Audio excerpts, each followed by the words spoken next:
talked about having some special event trainings. Is that scheduled to happen soon to get people kind of used to the idea of training the board? We're working with MDOT. The question was about event trainings. We're working with MDOT to try to schedule them, try to identify a number of event trainings that we can have. It's a budget issue with MDOT and Gary. And my partner in crime, Tim Hefner, is not here, so I don't want to say anything about his budget, his ability to provide the funding. We're doing the planning, they're doing the funding. But the answer is we're trying to go in that direction. It's our intent to go in that direction. We're working through whatever we have to look through on the budget side in order to make it happen. There's a big event happening in Ann Arbor, I think on January 1st, that there's some things that we're trying to do there, but it's way premature for me to say anything about that, other than, gee, it sure would be nice. Other questions? I have one quick question in regards to, I live in Romulus, and we're talking about a shuttle service that would go to the airport. Now, unfortunately, everything that happens on the airport now disenfranchises all people around, because it's so, ever since 911, you can't get on the airport. Will there be any possibilities people from Romulus could use this shuttle service to get on it? Sure, why not? I mean, I would love to, if we can make sure that happens. The idea that we have, and just, I get this question all the time, especially when Senator Lovins is on. There's tracks right behind the airport. Why can't we use those tracks? Those are the tracks that Norfolk Southern has all of their freight. There's a reason that we're where we're at, because there's not that much freight on there. So there's no way that we're going to be able to get on those tracks. And plus, there's really important things about those tracks. They're right behind the airport. One, you can't get to Ann Arbor from those tracks. And two, you can't get to Dearborn from those tracks. So it'd be really hard to run a regional service if we refuse that those tracks. Having said that, we've been working with the Airport Authority. We've been working with them for a number of years, actually to try to provide the service from Westland through the airport and actually down south of that agency there to more of the Acropolis related development. I see no reason why this thing can't be developed in a way where that could be done. But again, a lot of details to be worked out before we get to that.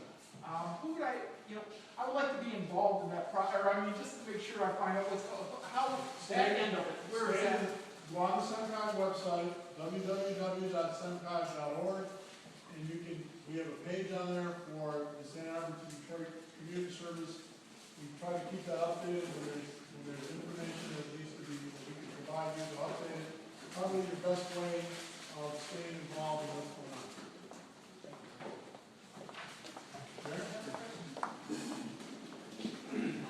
So does it, the cars as they currently are right now, do they have wireless and possibly wireless internet? Yes. Okay. So if somebody walks through there with their phone, is their phone going to say that it's scanning and picks up the internet? Well, you said the possibility. I don't know about these exact cars on here right now. Right. What we've been able to set up, but the idea is that they will have wireless service. They're ADA accessible. You'll be able to bring your bike on there. We have some limited spots for bikes. The cars that you see right now do not have bathrooms, and that was done on purpose.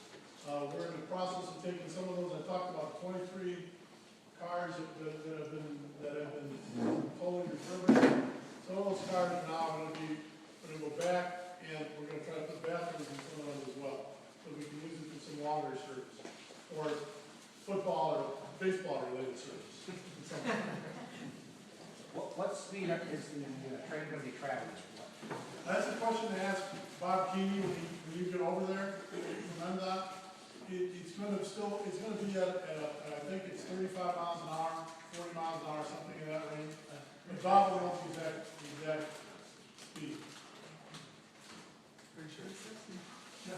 You had mentioned, or somebody had mentioned ADA compliance, which is of course very important. Is there going to, can you elaborate on that and also tell us as far as attendance to assist with it, who might need assistance? Well, first of all, there's going to be conductors on these trains, so there's going to be people that will be able to help. Two, there's lifts that will be able, that we've worked with and purchased, that will be able to, that are in each train, that will be able to utilize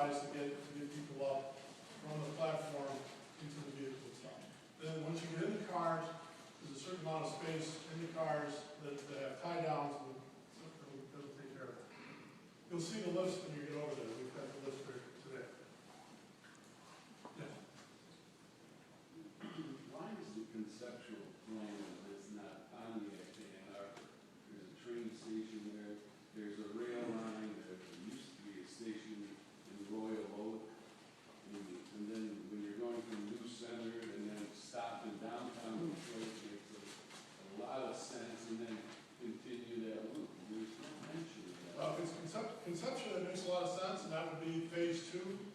But in order to get a project started, we've encountered enough issues with this piece of it.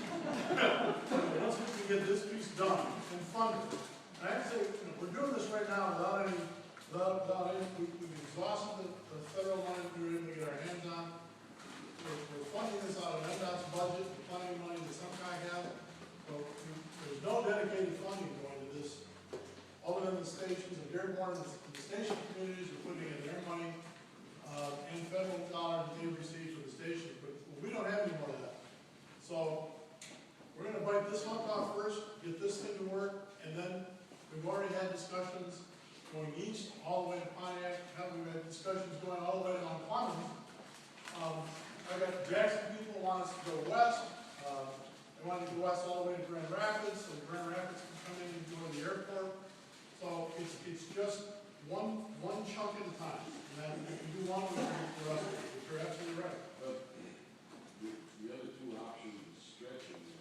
This is somebody that wants to work in the Arbor, get on the plane and vice versa. Who's in Ann Arbor, drive, work for UAW in downtown Detroit. Well, it's gonna go both ways.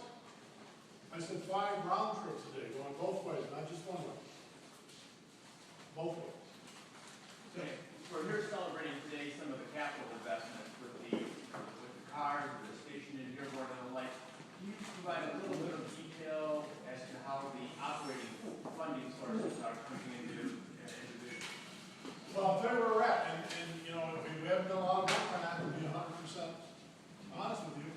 The game plan that we've been operating with MDOT is that we want to run 5 round trips a day for 2 years as a test, as a demonstration project. Because we don't have any federal money coming into, into this project. And after 2 years, with MDOT providing the operating systems, we'll look at where we're at and see what kind of a project do we have. Do we have a project where we have a significant amount of ridership? And if we do, then it's time to get back into the federal process in order to be able to expand the service, extend the service, and then potentially bring it to the Regional Transit Authority for them to consider taking over and providing the operating dollars for the project. If after 2 years,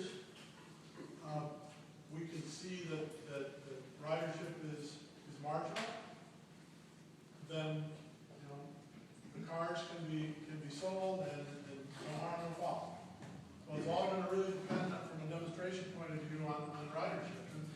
And we expect that as soon as we're able to start this, we'll get a big spike in ridership because people will find it exciting. The game plan will be what happens in year 2? What happens when it's not a novelty? Can we design the service and effectuate the service in a way that it can provide not just for people to go back and forth to work, but all the events that are along the way and other opportunities that are there. That's the part I'm waiting for, to be able to get in there and redesign the service in a way that we can provide it for more people to make it a success. We haven't spent all the time and effort in this thing just to walk away. We're committed to making this thing a success and going forward. Just real quick, I never asked you an average price. Do you see a round trip being, to discuss pricing?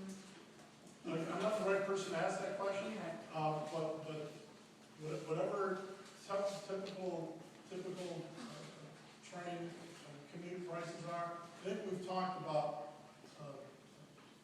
several sectors at $1.50 a ride per sector. It depends on how many sectors that we have. But again, some of that needs to happen as we get closer to the event.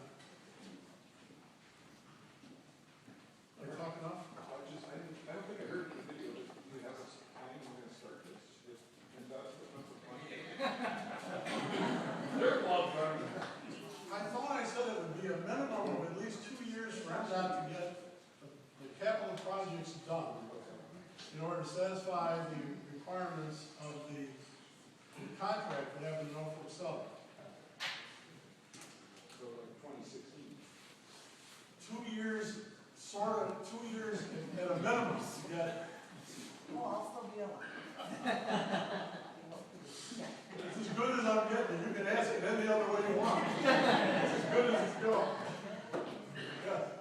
My understanding of public transportation is that percentage of it almost invariably needs to be funded through subsidies, and I was wondering where, on what level of government will those subsidies for this transportation be provided? Will it be regionally through SEMCOG organizations, like the different county governments and stuff, or will it be through the state?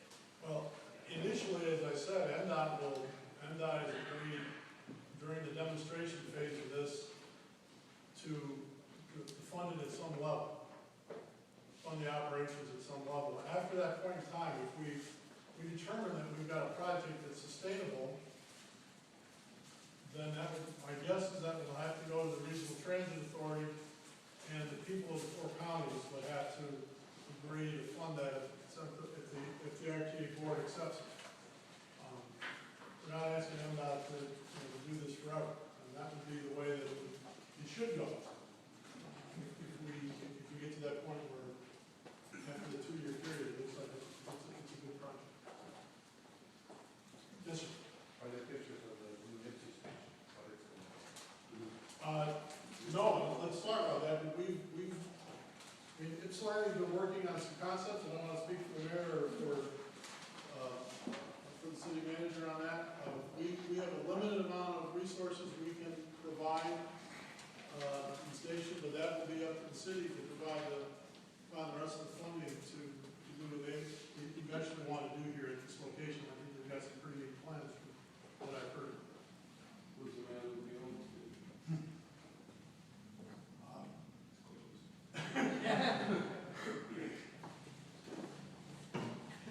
Anything else?